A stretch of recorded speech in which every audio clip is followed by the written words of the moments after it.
Time for the 49ers Rush Podcast.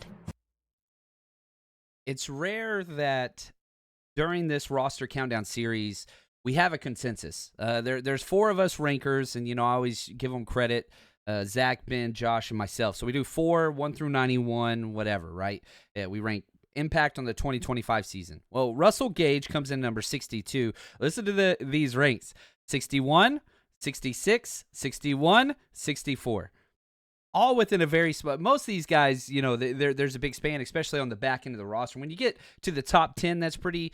The bottom 10 of the top 10, pretty concurrent. But in the 50s, 60s, you don't get that often. And with Russell Gage, veteran wide receiver depth, was brought on to the 49ers 2 weeks after the Brandon Ayuk injury last year. And so you bring him over, never gets activated. And so that was a little bit weird. It's okay, you brought in this veteran wide receiver that, is entering his 8th season in the NFL. He's currently 29 years old, but he never got activated. Well, he was somebody that was a quality number 3 wide receiver through the first part of his career until he tore his patella tendon. Well, now he's 2.5 years removed from that. A lot of players don't come back from that at any point, and he hasn't really been activated in the game since that injury, which, again, that happened in 2022. So now we're in 2025. So it happened midway through the 2022 season, and so now you're sitting there looking at okay, well, the 49ers saw him and activated him, off of the injured reserve and whatever else. He's been out there practicing.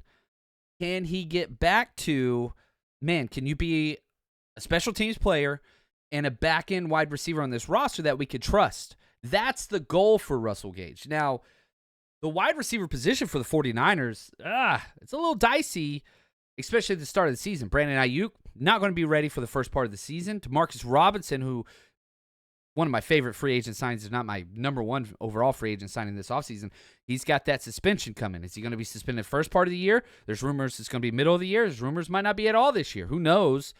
But, you really hope you have some veteran presence in that wide receiver room. Obviously, Juwan Jennings. But then you got Ricky Pearsall, who's not practicing right now. Jacob Cowing, Jordan Watkins, Young Bucks, haven't got a lot of playing time. You have guys like Isaiah Hodgins and Russell Gage, who it's hey, these are guys you could trust. So Russell Gage wears jersey number 84, 6 foot 182, and 29 years old. Ran a 4.42 40 at his pro day, 1.54 10-yard split, good. 7.03 3-cone, good. Change of direction, speed, good. Vertical, 39-inch vertical. That's 85 percentile of wide receivers. This is an explosive dude. 15 bench press reps, nice. His comps on mockdraftable.com, Cedric Wilson, Antonio Bryant, these are the types of guys which are career number 3 wide receivers. And the fact that he is, 6 foot 180, he can play outside, inside. Probably my favorite thing, diving through just his snap counts and where he's been effective, he plays all 3 wide receiver spots. About 40% of his snaps are in the slot, but he can play outside. He can play the X, he can play the Z, he can play the slot. He can play special teams. He's got 400-plus special team snaps in his career, and probably going to have to go back to that if he wants to be activated at any point. Look at that Chris Conley role. He's retired now. He's been doing a lot of the dirty work in special teams. Well, can Russell Gage step into that role? Special teams has to be a part of it. If Russell Gage is going to get activated at any point in the 2025 season, best believe this dude's playing on special teams. If he cannot, then you go with Isaiah Hodgins. Then you go with Isaiah Nair. Then you go with Malik Knowles. You go with some of these young bucks who will have to perform. So when you're back into the roster player, special teams is the tiebreaker. Russell Gage has more experience than anybody he's competing with at that wide receiver room in special teams. Again, 400-plus snaps that he's done that. Entering into his 8th season, like we said, local kid from, well, not here, but Baton Rouge, Louisiana, and then he stayed local. He went from Redemptionist High School to LSU, and he was everything at LSU. Permanent team captain at LSU, played defensive back and wide receiver. He was their special teams player of the year. Again, he has a history of contributing wherever you need him.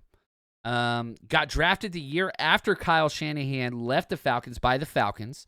And, he was drafted in the 6th round of the 2018 draft, 194th pick. He went right after Marcel Harris and Ray McCloud. The 49ers and Falcons, like, Marcel Harris didn't play for the Falcons, but a lot of overlap there. His best seasons in the NFL came in 2020 and 2021, having 700 receiving yards in each season. And then he got signed to a big deal, 3-year, $30 million deal by the Bucs right after they won their Super Bowl. And Tom Brady called him to recruit him. A really cool story. He was out taking his trash. He gets a phone call from a random number, answers, it's Tom Brady. Saying, man, we want you to come here. We want you to be a part of this, all this stuff. Like, pretty cool. I think that's awesome. Goes there, had a solid season, and then sure enough, tore his patella tendon. And then after that, he hasn't been the same.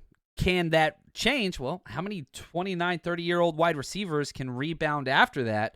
The one thing I could say is he's got 0 guarantees on his contract, so it's a low risk, kind of low reward, maybe high reward type player, but he's had the time and he's been around NFL teams. That's important. So since he's had his injury, he's been on Baltimore's practice squad and the 49ers last year, and now he's brought back this year to the 49ers. So somebody that you can trust. If he got some of that athleticism and movement back, he's had time to work through it. We'll just have to see what that looks like. Now, you look at his career, solid career for a guy drafted in the 6th round. 395 career receptions, just under 3,000 total receiving yards, 19 touchdowns, career touchdowns. That's legit. The one area that's kind of like, 7.3 yards per catch. Not a huge yak guy. He's not breaking a lot of tackles, whatever else. He's a possession, move the chains, versatile wide receiver that can play all 3 spots and can help you on special teams. That's what he is. He's a role player wide receiver, which the 49ers desperately need. Chris Conley is gone. You need that veteran trust. He's going to be where we need him to be. And he's going to run the right routes. He's going to read the right options. He's going to know what to do all the time. The Niners desperately need that. Desperately need that. So you look at his deal, 1 year, $1.1 million deal, no guarantee. So if it doesn't work out, you move on. And shout out to him. He's made $21.4 million in his career. It is good to be a wide receiver in today's NFL. 34 career starts. He's played in 74 career games. And again, who is going to be the next wide receiver up? Because if Ayuk's on PUP, which will happen. DeMarcus Robinson suspended. Let's just go through the numbers. You got Juwan Jennings and Ricky Pearsall. Those are your 2 locks. Next up, next up would be, Jacob Cowing and Jordan Watkins. I think both make the roster. Well, that's 4 wide receivers. You're not going into week 1 against Seattle with 4 wide receivers. Somebody is going to either make the 53 or somebody's going to be cut, signed to the practice squad and elevated, kind of like that Willie Snead, kind of like Chris Conley, kind of like Trent Taylor. You've seen the 49ers do this, the wide receiver position, so many times where they have that gentleman's agreement. Look, we're going to waive you, but we want to come back and we're going to elevate you week 1, guaranteed, or weeks 1 and 2. Shanahan's notorious for that. Well, who's that going to be? Isaiah Hodgins, Russell Gage, Junior Bergen, Isaiah Nair, and then your long shots, Malik Knowles, Tariq Owens. Like, somebody's got to win that. Do you go with the young upside with Isaiah Nair? Do you go? I have a hard time seeing Kyle Shanahan trust a guy like Junior Bergen or Isaiah Nair week 1 against Seattle in Seattle at the wide receiver position. Not saying they don't make the roster for other reasons, but I can't see them getting into the heavy wide receiver rotation early. That's why I will constantly go back to this. Isaiah Hodgins or Russell Gage will be promoted and on the active roster week 1. Who's it going to be? If Gage has bounced back from his injury and can prove to be trusted and provide on special teams, man, it's him or Isaiah Hodgins. Maybe not the sexiest kind of roster battle between the old aging vets, but I'm here for it because you're gonna have to rely on those guys in the 3rd quarter on 3rd downs. You go 3 wide receiver sets. Who you putting out there? You want Jacob Cowan or Jordan Watkins to step up, but that's a big if. And Shanahan does not trust young wide receivers much. We'll see what happens. man, Russell Gage, hope you're back to yourself after the injury, and I hope you can improve this 49ers wide receiver core and special teams group in 2025. For us in the 49ers Rush team, we'll just keep counting them down.